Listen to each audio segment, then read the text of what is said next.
Hello students, myself Priti Kumari, Assistant Professor, Department of Economics, Patna Women's College. Today's discussion topic is indifference curve and budget line. What is indifference curve? Indifference curve indicates combination of two goods, that is service and other things, and between which consumers is indifferent.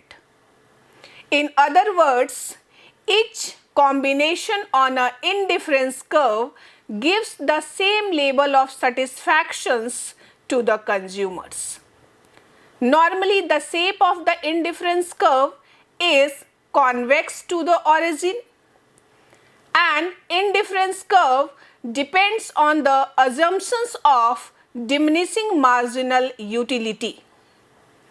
That's why its shape is convex to the origin. Indifference curve reflects the assumptions, that is the law of diminishing marginal satisfactions also. That is, as we consume extra unit of some things, the extra utility falls and total utility increases at a diminishing rate. Combination of products on an indifference curve further from the origin are assumed to give greater total utility. Now, indifference curve analysis depends on certain approaches. First one is ordinal utility approach, and it also explains the behavior of consumer in terms of his preference.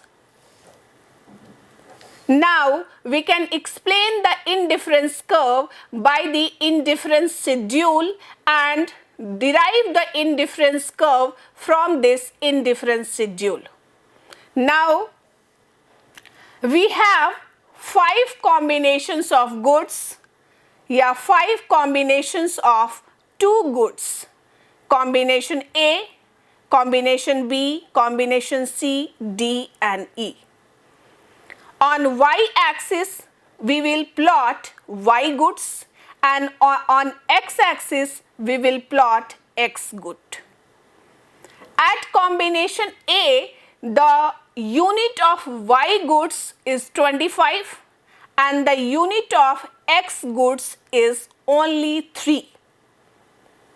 And at B combinations, the unit of Y goods is 15 and the unit of X goods is 6.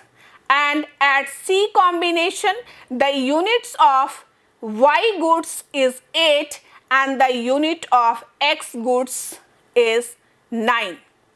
And also at D and E combinations, the unit of Y goods are 4 and the unit of X goods are 12, and at E combinations, the unit of Y goods is 2 and unit of X goods are 15.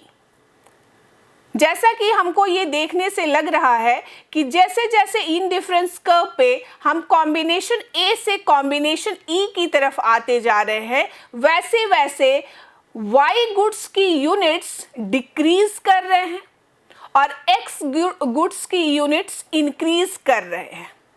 Means ये इस चीज को satisfy करता है कि indifference curve analysis diminishing marginal satisfactions या diminishing marginal utility पे depend करता है. यहाँ पे एक्स गुड्स के यूनिट्स को इंक्रीज करने के लिए वाई गुड्स के यूनिट्स को डिक्रीज किया गया है ताकि डिफरेंट कॉम्बिनेशंस पे लेवल ऑफ सेटिस्फैक्शन सामान्य बना रहे. अगर हम ऐसा नहीं करते तो इससे कंज्यूमर्स को सेम इंडिफरेंस कर्व पे same level of satisfaction achieve नहीं हो पाता.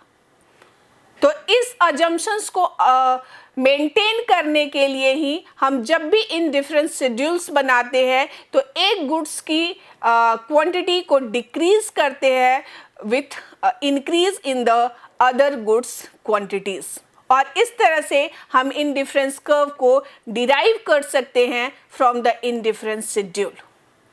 इंडिफरेंस कर्व जब अपने शेड्यूल से डिराइव होता है तो उसकी जो नॉर्मल शेप होती है वो कॉन्वेक्स टू ओरिजिन होती है। इसके बाद इंडिफरेंस कर्व के there are so many properties of indifference curve. First property is negative slope, second is two indifference curve never intersect to each other. Third is higher indifference curve gives the highest level of satisfactions to the consumer. And fourth is indifference curves are convex to the origin. These are the properties of indifference curve. Now, what is the budget line? Because consumer behavior depends on both of the concept. First one is the indifference curve concept and second one is the budget line. So what is budget line? A budget line also shows the combinations of two commodities that could be purchased by the consumers with a given money या given income with the consumers. And the shape of the budget line is completely straight, downward sloping, and budget line also known as budget constraint. The equation of the budget line is the total salary of the consumer is equal to cost of the goods 1 plus quantity of the goods and cost of the goods y plus quantity of the goods. Means budget line के equation से ये चीज़ें clear हो जाती हैं कि अगर एक कंज्यूमर अपनी टोटल सैलरी को दो गुड्स पे खर्च करना चाहता है तो उसकी total salary cost of goods 1 with the quantity of goods 1 plus cost of goods 2 with the quantity of goods 2 के बराबर होगी, और उसकी पूरी given for a certain time periods के लिए उसकी जो गिवन सैलरी है वो दोनों ही गुड्स पे कंप्लीटली खर्च हो जाएगी। ये आपको बजट लाइन एक्सप्लेन करता है। जैसा कि हम लोग पहले डिस्कस कर चुके हैं कि बजट लाइन का जो शेप होता है वो स्ट्रेट लाइन होता है बेसिकली और निगेटिव स्लोप वाला होता है। तो बजट लाइन को वाई एक्सिस पे भी टच करता है, बजट लाइन वाई एक्सिस को भी एक पॉइंट पे टच करता है और एक पॉइंट पे एक्स एक्सिस को भी टच करता है। जिस पॉइंट पे बजट लाइन वाई एक्सिस को टच करता है वहां पे वाई गुड्स की हम मैक्सिमम क्वांटिटीज को कंज्यूम कर पाते हैं या परचेज कर पाते हैं, और जिस पॉइंट पे बजट लाइन एक्स यूनिट को एक्स एक्सिस को टच करता है वहां पे हम एक्स यूनिट्स की, एक्स कमोडिटीज की मैक्सिमम यूनिट्स को परचेज कर पाते हैं। यानी कि ये दो extreme points of the budget line है और इन दोनों एक्सट्रीम पॉइंट्स के इक्वेशन होते हैं total income with the consumers divided by the prices of the goods. इन दोनों एक्सट्रीम पॉइंट्स के बीच में budget line different other combinations of two goods को भी एक्सप्लेन करता है जिसको कंज्यूमर एक सर्टेन टाइम पीरियड में विद द गिवन इनकम वो सारे कॉम्बिनेशंस कंज्यूमर परचेज कर सकते हैं। तो इस चीज को बजट शेड्यूल से भी एक्सप्लेन किया गया है, जहां पे दो गुड्स रखे गए हैं, एक गुड्स वाई एक्सिस पे है, एक गुड्स एक्स एक्सिस पे है। दोनों गुड्स के डिफरेंट कॉम्बिनेशंस बनाए गए हैं और वो कॉम्बिनेशंस कंज्यूमर के लिए यहाँ पे कॉन्स्टेंट है, that is the income of the consumer, जिस इनकम को उसे टू गुड्स पे डिस्ट्रीब्यूट करना है और उसे इस तरह से डिस्ट्रीब्यूट करना है कि उसकी टोटल इनकम दोनों गुड्स को परचेज करने में खत्म हो जाए। तो ये हमारा बजट लाइन कहलाता है।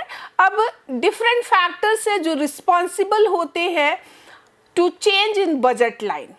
Like first factor is change in income, because budget line का जो पहला डिटर्मिनेंट है that is the income of the consumer. जैसे ही इनकम में चेंजेस आते हैं, लाइक इनकम इंक्रीज करता है या इनकम डिक्रीज करता है, उसके अकॉर्डिंगली बजट लाइन भी शिफ्ट करती है। Like increase of the incomes के कंडीशंस में बजट लाइन अपवर्ड डायरेक्शंस में शिफ्ट करती है और डिक्रीज इन इनकम्स के कंडीशंस में बजट लाइन डाउनवर्ड डायरेक्शंस में शिफ्ट करती है।